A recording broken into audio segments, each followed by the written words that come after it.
देखिए आपके पास लगभग मोटे मोटे 20 दिन बचे हुए हैं, और 20 दिन के अंदर कुछ बच्चे सोचते हैं यार 20 दिन के अंदर 120 प्लस नंबर, तो यूट्यूब पर सर्च मारो और देखो बच्चों ने किस प्रकार एक एक महीने में 130 प्लस लेकर आए हैं।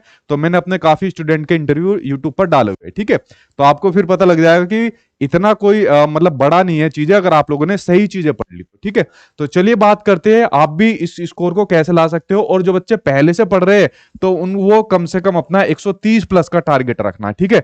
ये तो वो बच्चे अगर वो शुरुआत से भी अभी देख रहे हैं ना तो भी इतना स्कोर ला सकते हैं, बस जो चीज डेडिकेशन के साथ कर जाना, जो आज की वीडियो के अंदर मैं आपको बता रहा हूं, ठीक।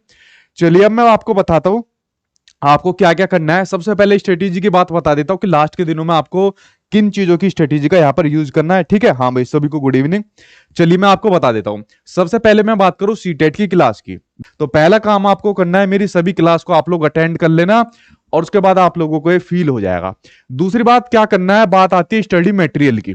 अब देखिए स्टडी मटेरियल के अंदर जो सबसे मेन चीज आपके एग्जाम में देखने को मिलती है वो देखने को मिलते हैं प्रीवियस ईयर के क्वेश्चन, ठीक है।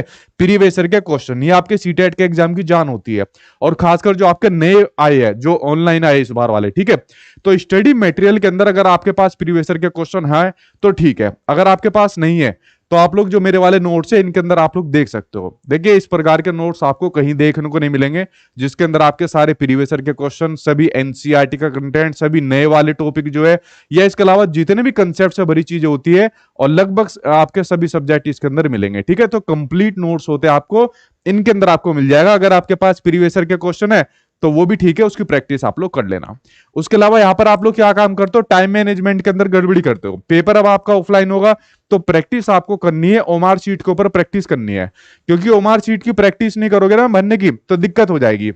बहुत से बच्चे लैंग्वेज के अंदर गड़बड़ी कर देते हैं, जब उनका लैंग्वेज का सेक्शन आता है 2 लैंग्वेज रहती है, वहां पर उनको पता ही नहीं चलता कि कौन सी मेरी लैंग्वेज है। तो टाइम मैनेजमेंट आपको करना जरूरी है, घर से ओमार शीट एक अपना प्रैक्टिस करना, ये आपके लिए बेनिफिट आपको बहुत ज्यादा देगा, ठीक।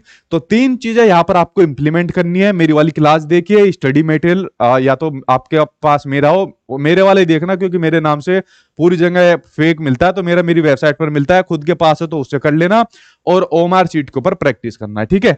अब उसके अलावा मैं बताता हूं कि आपको किन गलतियों से बचना है। ये गलतियां बेसिकली बहुत बच्चे करते हैं, वरना सीटेट का एग्जाम जो है ना, अगर आप लोगों ने जितनी चीजें मैंने आपको कराई है बताई है उसको कर लिया तो आप लोग बहुत अच्छे नंबर यहां पर लेकर आओगे। बट बच्चे कुछ गलतियां करते हैं। गलती क्या करते हैं, एक तो उनको सिलेबस की नॉलेज नहीं, जो स्पेशली कुछ नए बच्चे रहते हैं, ठीक है। जैसे मान लीजिए सीडीपी की बात कर रहे हैं या किसी और दूसरे सब्जेक्ट की बात कर रहे हैं, तो सीटेट का पैटर्न बिल्कुल अलग है, और वो पैटर्न किसका पढ़ते रहते हैं। मान लीजिए मार्केट से कोई किताब लेकर आते हैं, उसी मार्केट की किताब में सीटेट के भी पेपर है, टेट के भी पेपर है, दुनिया भर के पेपर है। अब बच्चा कंफ्यूज हो जाता है, यार किताब है, किताब के अंदर तो सही होगा, वो किताब आपकी गलत होती है। सीटेट का पैटर्न बिल्कुल एक है, प्रैक्टिकल क्वेश्चन यहां पर पूछे जाते हैं, आपके अंडरस्टैंडिंग पर क्वेश्चन पूछे जाते हैं, और जो आपके टेट वगैरह के क्वेश्चन है उनका लेवल आपका अलग होता है। तो सिलेबस की नॉलेज आपको होनी चाहिए। लास्ट के दिनों में आपको नॉलेज हो ना भी हो तो भी कोई दिक्कत नहीं है, जो चीज मैंने आपको करा रखी है वो भी आपके लिए फायदेमंद रहेगी। जैसे मैंने आपको कहा मेरी वाली क्लास ले लेना। उसके अलावा आपको जैसे न्यू पैटर्न के बारे में आप लोगों ने सुना होगा कि कुछ नया पैटर्न सीटेट के एग्जाम में बदल गया है।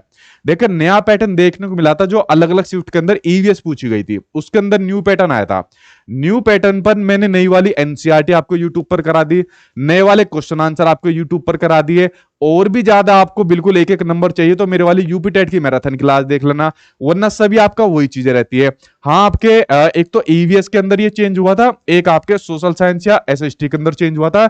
सोशल साइंस का पेपर भी बड़ा गंदा बनाया था, कुछ भी स्टेटमेंट एग्जामिनर पूछ रहा था पहले जैसी नहीं पूछी जाती, अब आपकी जो सोशल साइंस पूछी जाती है स्टेटमेंट में पूछी जाती है, ठीक है। उसका भी मैं आपको तरीका बताऊंगा। उसके अलावा देखिए आपको ग्रामर नहीं पढ़नी पूरी। अब मैंने कहा ना कि बच्चों को बड़ी कंफ्यूजन रहती है कि सीटेट के एग्जाम में ग्रामर आती है। आपके एग्जाम में जो 2 लैंग्वेज आप लोग लेते हो उन 2 लैंग्वेज के अंदर आपके पैराग्राफ आते हैं 2-2, ठीक है। उन पैराग्राफ में से ये आपके कुछ बेसिक ग्रामर के क्वेश्चन आते हैं, या तो आप लोगों की पहले से स्ट्रॉन्ग हो जो आपकी बेसिक ग्रामर है, या फिर आप लोग यूट्यूब पर सर्च मार के देख लेना, बेसिक ग्रामर के नाम से मेरी एक वीडियो आ जाएगी, उसको आप लोग देख लेना। जो भी संधि समास अलंकार मैंने उसके ऊपर यहाँ पर करा रखे हैं वही सीटेट के लिए बेनिफिट आपको दे देगी, क्योंकि पूरी ग्रामर पढ़ने की जरूरत नहीं होती, बट बेसिक ग्रामर आपको पढ़नी जरूरी है। क्योंकि मान के चलिए एक लैंग्वेज के अंदर 5-6 नंबर तो आपको देखने को मिल जाएंगे, तो बेसिक ग्रामर आप लोग पढ़ लेना, ठीक है। उसके अलावा बात करते हैं आपके पेडागोजी की बात करते हैं। मैं आपको पहले से ही बताता रहा हूं, जब से आप लोग मेरे चैनल पे जुड़े भी होंगे, ठीक है, या पुराने बच्चों से, अपने सीनियर से कभी एक बात पूछना, मैंने कहा है पेडागोजी के लिए कोई बुक बढ़िया नहीं होती। पेडागोजी सबसे बढ़िया तरीके से आपको तब समझ में आ जाएगी जब कोई आपको समझाएगा कि कैसा आपको बच्चों को चीजें सिखानी है, कैसे बच्चों के साथ आपको अपने टीचिंग मेथड्स को अपना स्ट्रॉन्ग करना है। अगर कोई बच्चा दिव्यांग है तो उसका इंक्लूजन, समावेशन अपनी क्लास के अंदर कैसे करना है। तो ये जब एक कोई टीचर बच्चों को समझाता है तब ज्यादा समझ में आती है। तो इसका सिंपल सा तरीका है, पैडागोजी की, संपूर्ण पैडागोजी की मेरी वीडियो देख लेना और उसके बाद क्वेश्चन प्रैक्टिस करना और सेंटर में बच्चों को मानना, बच्चे के हित के लिए हमेशा आंसर देना, तो आपकी पैडागोजी बिल्कुल भी गलत होने वाली नहीं है, ठीक है। कुछ भी डिस्ट्रक्शन वाली चीजों से बचना, ज्यादा मोबाइल फोन यूज करने से, ज्यादा इधर उधर के काम से, क्योंकि 1 महीना का टाइम भी अब आपके पास नहीं बचा है। किसी भी प्रकार का आपका कॉन्फिडेंस लूज नहीं होना चाहिए कि नहीं यार मेरा नहीं होगा, नहीं होगा। अभी भी आप लोग जाकर इंटरव्यू देखोगे, जो मेरे स्टूडेंट है वो आपको बताते मिल जाएंगे, भाई सर हमने तो सिर्फ 1 महीने पढ़ा था और हमारे 130 प्लस आ गए, ठीक है। तो कोई बड़ी बात नहीं है, और अपना पॉजिटिव एटीट्यूड बनाकर रखिए। जो चीजें मैंने आपको बताई है अच्छे तरीके से उनको कर जाओ, समझ जाओ, और आपका एग्जाम पास ना, बहुत अच्छे नंबर से पास ना हो तो फिर मुझे बताना, ठीक है। तो ये चीज आपको करनी है। तो फ्रेंड्स, अगर आप लोगों ने अभी तक सीटेट के एग्ज़ाम के लिए कुछ भी नहीं पढ़ा है, कुछ भी आपकी तैयारी नहीं हुई है, तो कुछ इम्पॉर्टेंट टॉपिक्स आपको बताने वाले हैं जो आपके सीटेट के एग्ज़ाम में 100% आते ही आते हैं। कोई टॉपिक आए ना आए, लेकिन जो टॉपिक हम आपको बताने वाले हैं वो टॉपिक आपके एग्ज़ाम में 100% आएगा ही आएगा। और इन टॉपिक्स को पढ़कर आप केवल 20 से 22 दिन में ही अपना सीटेट का एग्ज़ाम जो है वो आपका क्लियर कर सकते हैं। इन टॉपिकों को आना 100% श्योर रहता है, क्योंकि सीटेट के यानी सीबीएसई के ये सभी फेवरेट टॉपिक है और हर बार सीटेट के एग्ज़ाम में आपके पूछे जाते हैं। तो इनका हमने एक संकलन बना दिया है, देख सकते हैं मोस्ट इम्पॉर्टेंट टॉपिक्स का। जैसे कि बाल विकास में आपका है, आपका हार्वर्ड गार्डनर का है बहुबुद्धि का सिद्धांत, और जीन पियाजे का है संज्ञानात्मक विकास, आपका वाइगोत्स्की का है आपका सामाजिक सांस्कृतिक सिद्धांत, और कोहलबर्ग का है नैतिक विकास का सिद्धांत। अगर आप इन 4 सिद्धांतों को कर लेते हैं तो आपके सीडीपी में यहाँ से 10 से 12 क्वेश्चन आपके यहाँ से आपको मिल जाएंगे आपके सीटेट के एग्ज़ाम में। और सीडीपी का और मुख्य जो आपका टॉपिक है वो भी हमने यहाँ पे लिखा हुआ है, देख सकते हैं। समावेशी शिक्षा आपका है, और नोम चॉम्स्की का आपका लैंग्वेज एक्विजिशन डिवाइस है, प्रतिभाशाली बालक, अधिगम क्षमता, एनईपी 2020, एनसीएफ 2005, जेंडर बाइस और अभिप्रेरणा। सीडीपी के अंदर अगर आप इतना जो है टॉपिक कवर कर लेते हैं, इतना टॉपिक आपको कवर करने में आपको 1 हफ्ते में सभी आपका ये टॉपिक कवर हो जाएगा। आप अगर वीडियो देखेंगे और एक बार रिवाइज कर लेंगे तो आपका कंप्लीट हो जाएगा। बाकी हिंदी के लिए हमने यहाँ देख सकते हैं, हिंदी के लिए आपका भाषा कौशल, भाषा अधिगम, भाषा अर्जन, उपचारात्मक और निर्णयात्मक परीक्षण, सतत और व्यापक मूल्यांकन, स्टीफिकेशन, शिक्षण विधि, बस इतना आपको हिंदी में करना है। केवल आपके 5 से 6 टॉपिक है और इसको करने में आपको केवल 1 से 2 दिन लगने वाला है। तो इसको आप लोग जरूर कर लें। अगर आपने अभी तक कुछ नहीं पढ़ा है तो केवल इतने टॉपिक्स कर लें जितने आपको बताए जा रहे हैं।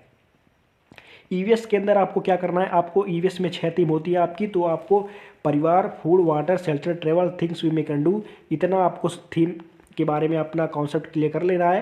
बाकी आपको पर्यावरण के 5 उद्देश्य याद कर लेने हैं, मूल्यांकन के संकेतक और आपकी आकलन।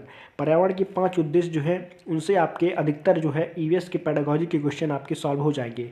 मैथ के लिए आपको क्या करना है, मैथ के लिए आपको करना है वैन हिले को, जॉर्टन डिस को, जॉर्ज पोलिया को, समिति, चौपट, जियोबोर्ड, ग्राफ पेपर, टेनग्राम, बस इतना ही आपको करना है। आपके जो पेडागोजी के 15 क्वेश्चन हैं और आपके कंटेंट के जो वैन हिले पूछे जाते हैं, यहाँ से आपका मैथ का क्लियर हो जाएगा। बाकी और अधिक आप पढ़ना चाहते हैं तो आप कंटेंट के लिए एनसीईआरटी आप देख सकते हैं, जैसे एसएसटी और साइंस के लिए। तो इतना अगर आप कर लेते हैं तो आपका सीटेट का एग्जाम केवल 20 से 22 दिन में जो आपका क्लियर हो जाएगा। हमारा जो संकल्प बनाने का जो एम यही है कि आप कम से कम दिन में सीटेट का एग्ज़ाम जो है क्लियर कर पाएँ। अगर आपने अभी तक अपनी पढ़ाई जो स्टार्ट नहीं की है तो इन 20 से 22 दिनों में केवल इतने टॉपिक को पढ़कर जो है आप सीटेट का एग्ज़ाम क्लियर कर सकते हैं। आई होप आपको पसंद आया होगा कंटेंट। मिलते हैं अन्य वीडियो में, धन्यवाद।